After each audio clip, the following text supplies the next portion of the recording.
बेटा कुछ क्वेश्चंस आते हैं जो आप महसूस करोगे कि एंटायरली लीगल टर्म्स से है। हालांकि आप कहोगे मैम हम लॉ के तो स्टूडेंट नहीं है, लॉ के स्टूडेंट नहीं हो, लॉ से क्वेश्चन आते हैं। बायो के आपको बायो में पढ़ना है लेकिन बायोलॉजी से क्वेश्चन करते हैं। ज्योग्राफी से वन वर्ड सब्स्टिट्यूशन होते हैं। बेटा फिजिक्स में जो मीटर है METER है ना, उससे क्वेश्चन आते हैं कि किससे हम एयर प्रेशर नापते हैं, किससे हम सी का डेप्थ नापते हैं। तो ये सब क्वेश्चन हालांकि नहीं करना चाहिए था इसमें, लेकिन है। आपको सबसे पहला मैं बता दूं, हार्म टू डेथ बिल्कुल सही ग्रामेटिकली, लेकिन लीगली हार्म टू डेथ नहीं है, हार्म टिल डेथ होता है। क्योंकि कहते हैं कि जब तक वो मर ना जाए तब तक उसको लटकाए रखो। अब सुनो ध्यान से, हार्म टू डेथ बिल्कुल सही है। उसका रीजन मैं आपको बता दूं,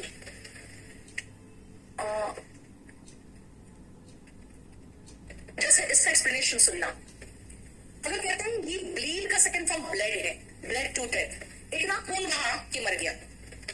ही स्टार्व टू डेथ, इतना ज्यादा भूखा हो रहा कि वो मर गया। देखो ध्यान से, कि मतलब भूख से मर गया है ना, खून बहने से मर गया। He was smothered to death। जब किसी का सांस घोट के मार दिया जाता है तो स्मॉदर, जैसे कि तकिया वगैरह मुंह में रख के, He was smothered to death। जब गला घोट के मार दिया जाता है तो कहते हैं He was strangled to death। इतना पीटा गया कि मर गया। He was beaten to death। कोई भारी चीज से मार के उसको जान से मार दिया गया। He was bludgeoned to death। सब में to death सही है। तो He was hanged to death भी बिल्कुल सही था।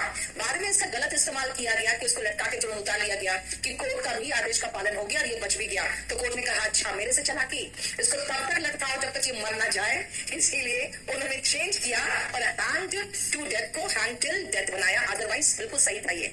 The agreement is valid as the law has always prohibited such a trade in India।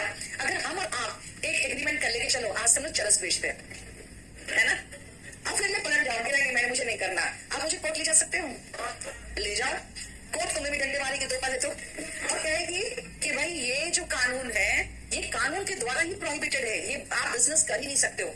अगर हम कोई ऐसा एग्रीमेंट कर ले तो बेटा वो नल एंड वॉइड होगा। अब सुनो इनवैलिड क्या होगा। बिहार में शराबबंदी हुआ, उसके पहले तो शराब के जो शॉप्स होंगे, जो पब्स होंगे और जो उनको सप्लाई करते होंगे उनके बीच में तो एग्रीमेंट होगा। जिस दिन शराबबंदी लागू हुआ उस दिन से क्या हुआ, उनका एग्रीमेंट इनवैलिड हो गया।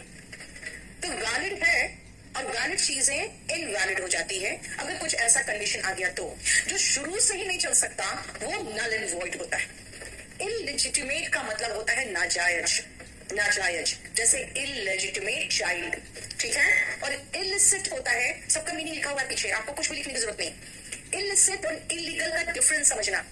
इलीगल होता है जिसको कानून अलाउ नहीं करता, इलिसिट होता है जिसको समाज अलाउ नहीं करता, है ना। जैसे हरियाणा वाले अपने गांव में किसी को पसंद कर लोगे ना तो जूते खाओगे बहुत बुरी तरह से कि तेरी बहन है ना। अब वो क्या मानते हैं, ये इलिसिट है। अब उसको लेकर भाग के चले जाओ कोर्ट, शादी हो जाएगी। क्यों? क्योंकि वो इलीगल नहीं। तो इलिसिट और इलीगल का डिफरेंस समझो। He refused having stolen my watch। बेटा कोई बात की सच्चाई से खंडन करते हो तो डिनाई करते हो। आपको अगर कोई चाय या कॉफी ऑफर करे और आप कहोगे नहीं मुझे नहीं पीना, तो आपने क्या किया, डिक्लाइन, अस्वीकार किया। मुझे नहीं जाना, रिफ्यूज, मना कर दिया, मुझे नहीं करना, मुझे नहीं जाना, रिफ्यूज, मुझे नहीं चाहिए, डिक्लाइन। और ये झूठ है, मैंने ऐसा नहीं किया है, डिनाई। सबका मीनिंग अलग अलग है, आपका मीनिंग लिखा है एक बार चेक कर लेना। नेक्स्ट सुनो, रिबट। बेटा ये रिबट जो है ना ये डिनाई का ही सिनोनिम है। रिफ्यूट, रिबट, डिनाई, रिप्यूडिएट, ये सब सिनोनिम आपको लिखवाया हुआ है कहीं। अब सुनो, रिबट जो है ना, जब कोर्ट में की केस आता है ना, एक स्टेज आता है रिबटल, और वो स्टेज क्या है, जब सबूत के साथ आप खंडन करते हो कि भाई मैंने ये काम नहीं किया, जो FIR है ना वो गलत दर्ज हुआ है, ये गलत है। तो सबूत के साथ किसी बात का खंडन करना इज रिबट, और ऐसे ही खंडन करना इज डिनाई, ठीक है। नेक्स्ट आओ, ये सारा एक्सप्लेनेशन दिया है इसके बाद का, आपका सबका मीनिंग दिया हुआ है, आपको सिर्फ समझना है कि क्वेश्चन कैसे आते हैं। देखो, the marriage was void from the beginning. बेटा अभी जैसे सीरियस में आपके कुछ फॉरेन वर्ड्स आके, है ना, फ्रॉम द बिगिनिंग इज एब इनिशियो। इनिशियो वर्ड किससे बना है सोचो तो, इनिशियल से। इनिशियल का मतलब शुरुआत, यानी अगर आपने एक बीवी रखा हुआ है, आपने एक वाइफ है और दूसरी शादी कर लोगे तो शादी नल एंड वॉइड है। मैंने कहा था ना अभी, जो है ही नहीं वो नल एंड वॉइड है ना। एब इनिशियो का मतलब हो गया शुरुआत से। ही रैन विद द लूट, रैन अवे। ये तो रैन लिखा हुआ है, लूट का मतलब लूट का माल, और लूट का माल के साथ कोई क्या होगा, फरार होगा। फरार का इंग्लिश क्या होगा यहाँ पे, फ्लेड। अब फ्लेड के साथ अवे गलत हो गया। उसका रीजन क्या है कि फ्ली का सेकंड फॉर्म फ्लेड है, जिसका मतलब ran away. Ran away is equal to fled. ठीक है, तो सुपरफ्लोस हो जा रहा है। एब्सकॉन्डेड, एब्सकॉन्डेड मतलब भाग गया। इसीलिए जो भगोड़े होते हैं ना, उसके लिए वर्ड होता है एब्सकॉन्डर। आप कहां से पढ़ाते हो बेटा? मैं मुखर्जी नगर से पढ़ाती हूँ। बेटा वो बेचारे कहीं विदेश में बैठे हुए लोग हैं, मतलब दूसरे स्टेट में बैठे हुए लोग हैं, उनको लगता है कि मैम पढ़ाती कहाँ है, कहाँ है। He was booked for helping to society। अभी बताया था ना, एबेक्ट है ना, गलत काम में सहयोग देना is abet. The misuse of power, बेटा पावर का मिसयूज तो बिल्कुल सही वर्ड है, लेकिन मिसयूज का मतलब होता है गलत आप इस्तेमाल कर रहे हो। लेकिन खुद सोचो, जब पावर का दुरुपयोग होता है ना, उसके लिए एक स्ट्रॉन्ग वर्ड चाहिए मुझे, दैट इज एब्यूज। हालांकि मिसयूज भी बात बराबर है, लेकिन स्ट्रॉन्ग वर्ड चाहिए मुझे, दैट इज एब्यूज। ठीक है, बस partner in crime has surrendered. One word substitution में कई बार आया हुआ है ना, accomplice। Partner in crime is accomplice। The guilty was acquitted, accused. ध्यान से सुनना, जब किसी पर एफआईआर दर्ज होता है ना बेटा, वो एक्यूज्ड होता है। अब केस चलेगा, पूरा ट्रायल हुआ, या तो वो गिल्टी साबित होगा, अगर गिल्टी साबित हुआ तो कॉन्विक्ट हुआ, और दोषी साबित नहीं होकर दोषमुक्त साबित हुआ तो एक्विट हुआ। तो अब यहाँ पर देखो ना, एक्विटेड है, तो एक्विटेड का मतलब है दोषी नहीं है, वो आरोपी था। आरोपी का इंग्लिश कौन है, एक्यूज्ड। दोषी का इंग्लिश है convict. The case was given a date. अब सुनो, गिवन अ डेट, अगर मान लो मीटिंग को मैंने किसी और डेट में कर दिया, तो मैंने मीटिंग को पोस्टपोन किया। लेकिन जो केस होता है ना, कोर्ट में एडजर्न होता है ना, कोर्ट के लिए वर्ड यूज करते हैं हम लोग एडजर्न। कॉल ऑफ का मतलब कैंसिल होता है, ये याद रखना। The matter has been prepone, बेटा पोस्टपोन का उल्टा प्रीपोन नहीं है, एडवांस्ड। हमने सोचते पोस्टपोन आगे बढ़ा दिया, प्रीपोन पहले कर दिया, ऐसा नहीं है। प्रीपोन जैसा कोई शब्द ही डिक्शनरी में नहीं है। अब आपको मैडम है, देखो देखो, ये गूगल बाबा ने सब चीज का मीनिंग निकाल दिया, वो डिक्शनरी में नहीं था। चीटर वर्ड नहीं था डिक्शनरी में, चीटर तो आ गया ना, चीटर, चीटर तो शायद है डिक्शनरी में, आप नहीं, चीटर वर्ड ही नहीं था डिक्शनरी में। धोखेबाज की इंग्लिश में क्या कहते थे, चीट। नेक्स्ट यस, अब सुनो ध्यान से, याद रखना कि इसमें आपको अलग अलग जगह पे अलग अलग वर्ड यूज होता है। The husband wanted to live with his wife and pleaded the court to restore his conjugal rights। आप जब शादी करते हो ना, तो सोचो बस ऐसे ही हंसी मजाक है शादी का। शादी के बाद अब बहुत सारे राइट्स आपके वाइफ के पास और आपके हस्बैंड के पास आ जाते हैं, and that is called conjugal rights. शादी के बाद का जो विवाहितर जीवन है, उसको कहते हैं मैरिटल लाइफ। देखो ध्यान से, कॉन्जुगल राइट्स, राइट्स वर्ड देखा ना, अधिकार, तो कॉन्जुगल वर्ड लिखना, और अगर लाइफ वर्ड यूज कर रहे हो तो मैरिटल। एंड 6 एंड 7 तो समझते हो, अस्त व्यस्त। ठीक है, फिर ऐसे लोग जिसका लाइफ अस्त व्यस्त होता है, कुत्ते बिल्ली की तरह लड़ते हैं, उसका इडियम बताना, a cat and dog life. बोलिए next on, he was booked for adulteration as he had extramarital affairs। Adultery, ध्यान से सुनो, एक्स्ट्रा मैरिटल अफेयर्स की बात हो रही है। अगर आप खाने पीने की चीज में मिलावट करोगे तो एडल्ट्रेशन होता है, शादी में मिलावट करोगे तो एडल्ट्री होगा। समझ में आया? अब नेक्स्ट सुनो, ये जो परजुरी है, आप जब कभी कोर्ट में केस फाइल करते हो तो उसके साथ आप एक एफिडेविट देते हो कि जो भी इसमें लिखा है बेस्ट टू माय नॉलेज सही है, ठीक है, और बाद में पता चले कि झूठ लिखा था, तो आप पर केस चलेगा परजुरी का। इसका मतलब होता है giving a false statement under oath. समझ में आया? यानी कि ओथ में आप गलत स्टेटमेंट दे रहे हो। What is misconduct? कॉन्डक्ट मतलब आपका काम, कृत्य। मिसकॉन्डक्ट मतलब कुकृत्य, जो क्या होगी, यानी कि गलत काम आपका। This excuse of being out of India does not hold water। बेटा does not hold water का मतलब valid, not valid। not लिखा है ना, तो इसका मतलब not valid। एक तो पहले does not hold water का बता दिया। अगर किसी को पुलिस ने पकड़ा, कहेगा अच्छा 21 तारीख को ऐसा हुआ था, मैं तो था ही नहीं यहाँ दिल्ली में, है ना, इसको एलिबाई कहते हैं। एलिबाई इज एन एक्सक्यूज लिखा हुआ होगा कि आप कहीं और थे जिस समय वो अपराध हो रहा था, उस समय। ठीक है, सॉरी, वो क्या प्ली बोल रहे हो बेटा? प्ली का मतलब तो याचना होता है। हाँ वो तो ठीक है, आपने प्ली वर्ड यूज किया है, उसका मतलब याचना। कि अलीबाई का मतलब कि मैं कहीं और था, उसी का आपने याचना किया। कंडोन का मतलब क्या होता है? जैसे आपको दिया गया है कि भाई आप इस केस को 3 साल के अंदर ही आपको फाइल करना पड़ेगा कोर्ट में। अब 3 साल 15 दिन हो गया, आपने कोर्ट में फाइल किया, तो इस बारे पे तो ऑब्जेक्शन अलग से उठेगा। जब जज ने कहा कि नहीं कोई बात नहीं, क्योंकि आपको कॉपी मिलने में लेट हुआ था और उसको हम कंडोन कर रहे हैं, तो कंडोन का मतलब है एक्सेप्ट और agree to something that is considered wrong. मैंने क्या कहा? 3 साल तक आप कर सकते थे, 3 साल 15 दिन आपने लगा दिया, लेकिन जज ने फिर आपको अलाउ कर दिया किसी कारण से, तो वो अगला पॉइंट तो कहेगा नहीं ये गलत है। लेकिन जज ने कहा कोई बात नहीं, 3 साल का मतलब 10 दिन तो एक्स्ट्रा हुआ है, दैट मीन्स जो माना जा रहा है कि नहीं सही नहीं है, वो उसके लिए एग्री कर रहे हैं। ऐसा कोर्ट में बहुत बार होता है। क्वांटम ऑफ पनिशमेंट, आप एक चीज मार्क करोगे, जब कोई हाई प्रोफाइल केस होता है मार्क करना, कि बोलेगा कि गिल्टी साबित हो गया है ना, जज आके बैठेगा कहेगा दोषी, और उसके बाद जज उठ जाएगा कि अब मंडे को क्वांटम ऑफ पनिशमेंट पे फैसला होगा।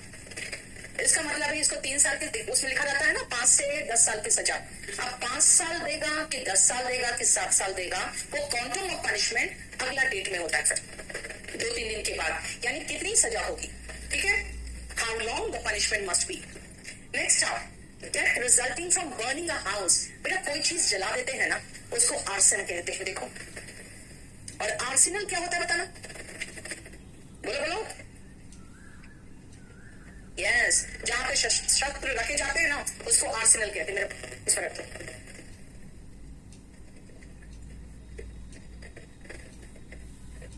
ठीक है, नेक्स्ट आप इंसाइट का मतलब क्या होता है? INCIT, उकसाना। इसका सिनोनिम पढ़ाई हुए हैं, provoke, instigate.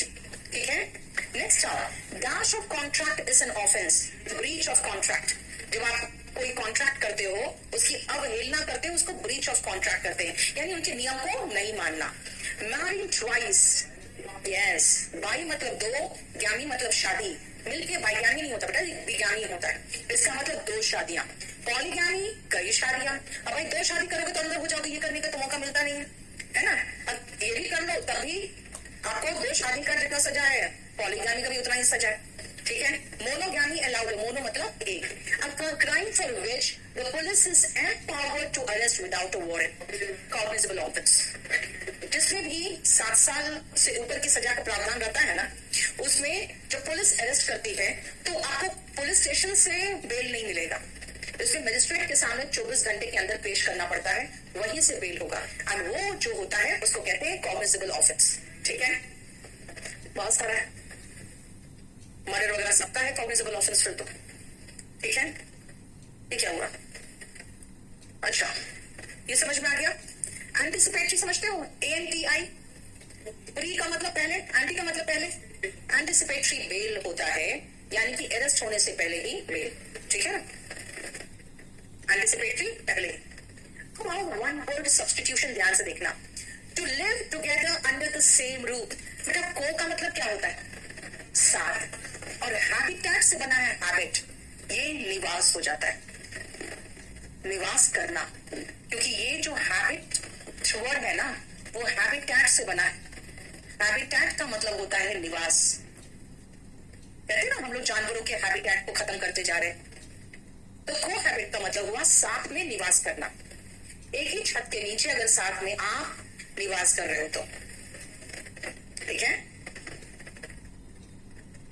compensation done with a sense of moral obligation rather than because of any legal compulsion. अब देखो, जैसे ट्रेन एक्सीडेंट हुआ, जितने लोग मारे गए, अब उसको कुछ भी पैसा दे दोगे, क्या उनको सरकार कंपनसेट कर पाएगी? उसकी जान वापस आ पाएगी? नहीं। यानी जो मर गया वो तो चला गया, अब उसको आप किसी तरह से कंपनसेट नहीं कर सकते। लेकिन एक नैतिक जिम्मेदारी, मॉरल ऑब्लिगेशन बनता है कि वो अपने घर का कमाऊ सदस्य था, उसके बाद उसके बच्चों का, उसकी वाइफ का क्या होगा। तो जो पैसा मरने के बाद मिलता है ना, उसको एक्स ग्रेशिया कहते हैं। क्योंकि यहाँ कोई लीगल कंपल्शन नहीं है, लेकिन एक नैतिक जिम्मेदारी बनती है उसके परिवार के लिए, that is called x gratia. तो जब भी एक्स ग्रेशिया सुनो, समझ जाना बंदा मर चुका है और तब पैसे मिले, जिंदा है तो कंपनसेशन मिलेगा। born or awarded occurring after the death of the originator. कई बार सुनते हो ना, he was awarded posthumously. जैसे ये posthumous word समझोगे, समझ जाना मरने के बाद.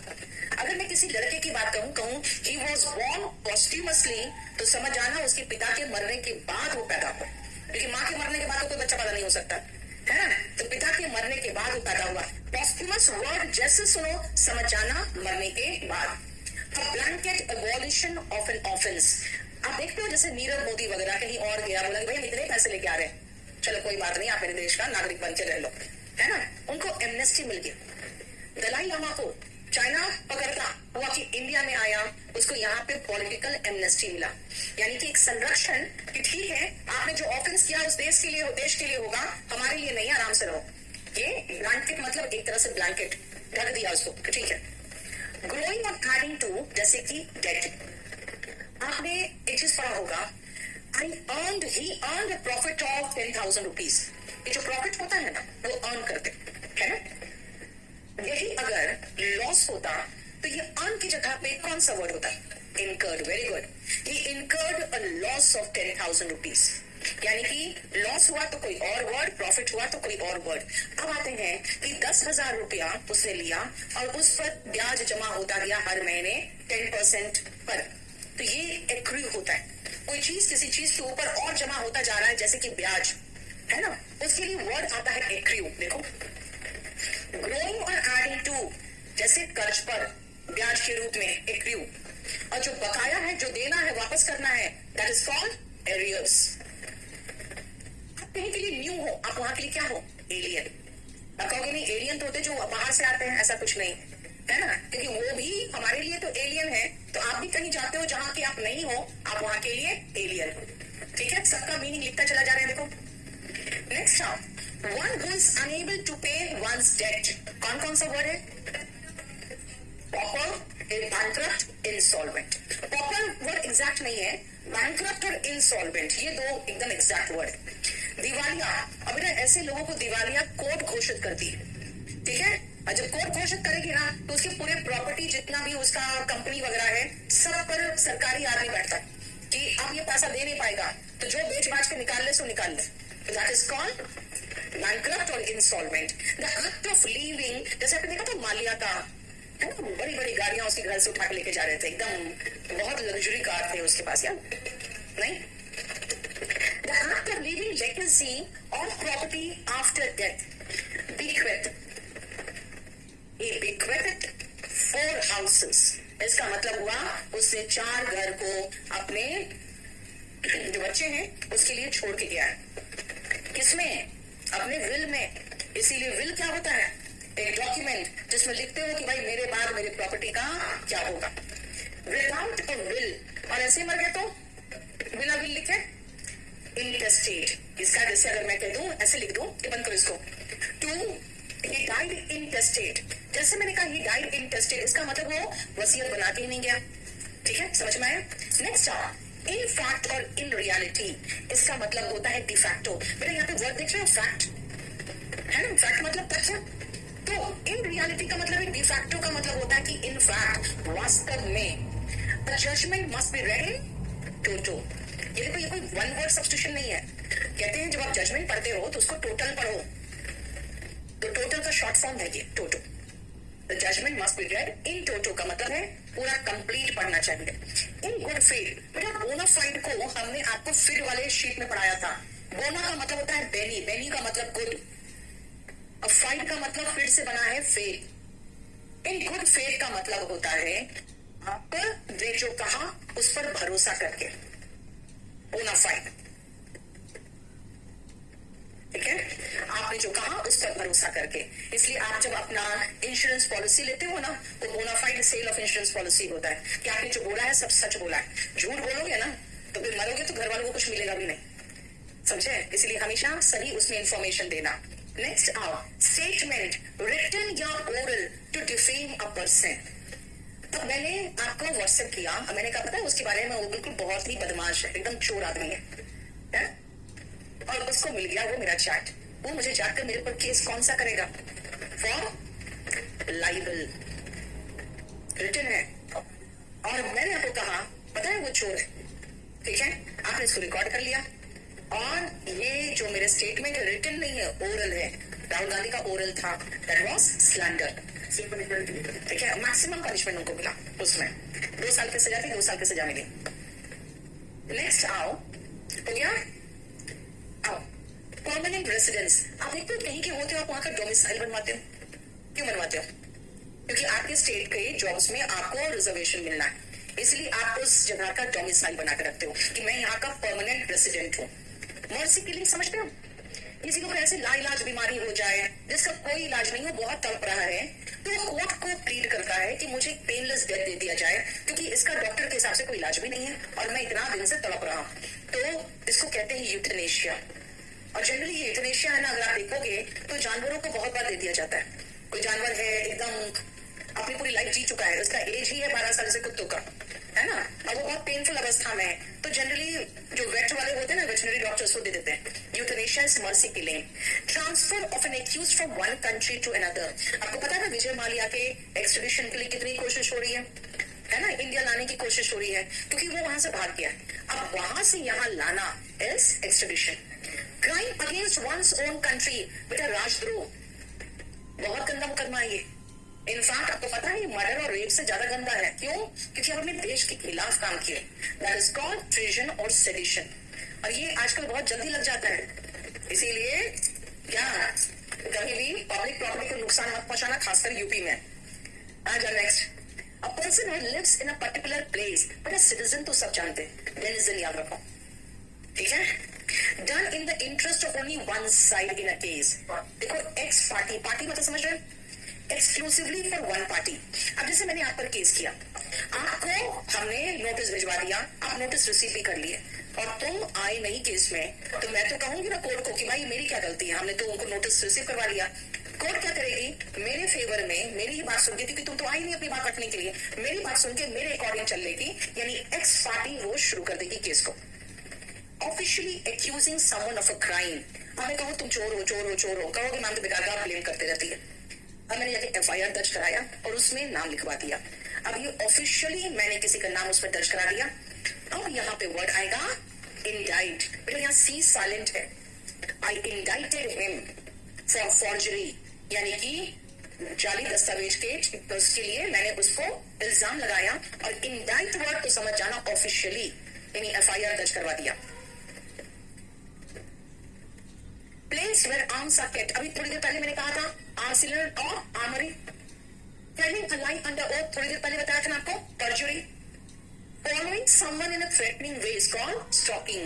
आप किसी के पीछे पीछे रोज जाते हो उसको स्कूल तक छोड़ने के लिए, है ना, तो जब छुट्टी होती है तो वहीं से उसके पीछे पीछे फिर घर जाते हो, दिस इज कॉल्ड स्टॉकिंग, और आप कहलाते हो स्टॉकर।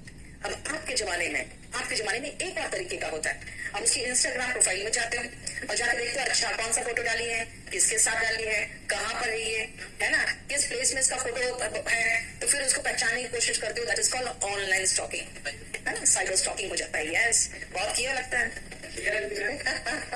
नेक्स्ट लॉ पढ़े हो क्या? एलएलबी किया, कहाँ से? ओके, लवली से किया।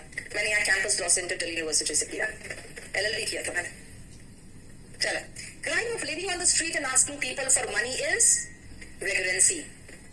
सड़क पे रहना, है ना, और भीख मांगना, यानी इसको हम लोग लॉ में कहेंगे वेग्रेंसी।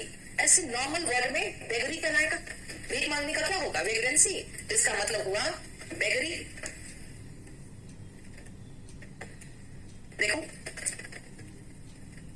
a piece of unclaimed property is waif। कोई ऐसा प्रॉपर्टी जिसका कोई दावेदार नहीं हो, उसको वेफ कहेंगे। ऐसा बच्चा जिसका माँ बाप का पता ही नहीं हो, बेटा उसको भी वेफ कहते हैं, लेकिन उसके लिए एक और वर्ड है फाउंडलिंग, है ना। प्रॉपर्टी है तो वेफ, बच्चा है तो वेफ कहला सकता है ऐसा बच्चा जिसका माँ बाप को पता ही नहीं है, लेकिन उसके लिए एक और वर्ड है फाउंडलिंग। रीडिंग और using data without one's knowledge. कहते हैं मेरा मोबाइल हैक हो गया, मेरा फेसबुक हैक हो गया, यानी कि कोई एंटर कर गया, आपके सारे मैसेजेस पढ़ रहा है ना, वो आपके तरफ से मोबाइल में मैसेज भेज दे रहा है और किसी को व्हाट्सएप कर दे रहा है, और आपके मर्जी के बिना, that is hacking. You dash if you plan together to do some offence, hatch और कॉन्स्पिरेसी, ये मैंने आपको कोलोकेशन में कराया था। हैच का मतलब होता है अंडे का फूट के बच्चे का निकलना, लेकिन हैच का एक और मतलब है षड्यंत्र करना, है ना। बेटा कॉन्स्पिरेसी का मतलब षड्यंत्र, हैच का मतलब करना, क्या करना, षड्यंत्र। ये ध्यान रखना। कोलोकेशन में याद है ना कि एग्जैक्ट वर्ब हमको चाहिए था, कोई भी वर्ब उठा के थोड़ी लगा देंगे हम। The judge dashed the verdict in the open court. बेटा ओपन कोर्ट में जब पनिशमेंट बताया जाता है ना तो उसको प्रोनाउंस कहते हैं, प्रोनाउंस्ड द जजमेंट। अब आप कहोगे प्रोनाउंस का मतलब उच्चारण करना होता है, बेटा अवार्ड का मतलब तो इनाम देना होता है, लेकिन the court awarded death sentence, वहां पे इनाम देना थोड़ी हुआ, तो वर्ड्स यूज होता है, ध्यान रखना।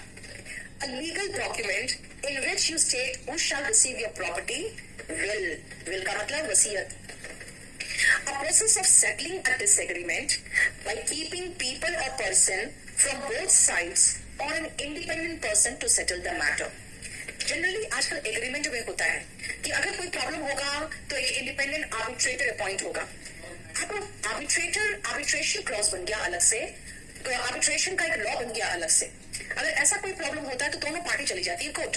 कोर्ट क्या करते हैं, कोई रिटायर्ड जज होगा उसको अपॉइंट कर देते हैं, क्योंकि आप कोर्ट के रोज धक्के खाओ, उससे अच्छा है उसके ऑफिस में बैठ के 2-3 डेट में मामला सुलझा लो, ठीक है। तो वो कहलाता है आर्बिट्रेटर, और इस प्रोसेस को कहते हैं आर्बिट्रेशन या मीडिएशन। मीडिएशन समझते हो, मीडिएटर कोई बीच में बिचौलिया बन के आपका काम को सॉर्ट आउट किया।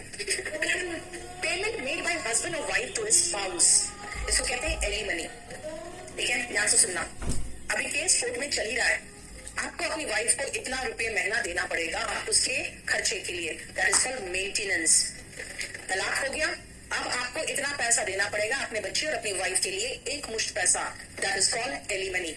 रोज के खर्चे के लिए जो वाइफ को देते हैं या घर को देते हैं, that is called pin money, money given by a man to his wife for her own use और इन एसेंशियल्स। इन एसेंशियल्स में छोटे मोटे चीज है, बहुत एसेंशियल जरूरी चीज नहीं, जो रोज के खर्चे होते हैं, वो पिन मनी। समझ में आ गया, पिन मनी, एलिमनी, ठीक है।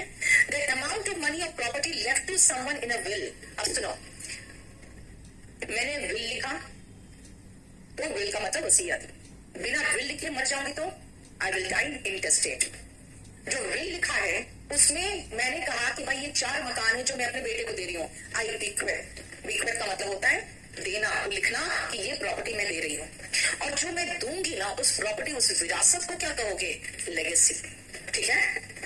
खत्म हो गया, तुम लोग बैग उठा रहे हो, खत्म, वाह, चलो हमारा ये टीम खत्म हो गया, है ना, हो गया।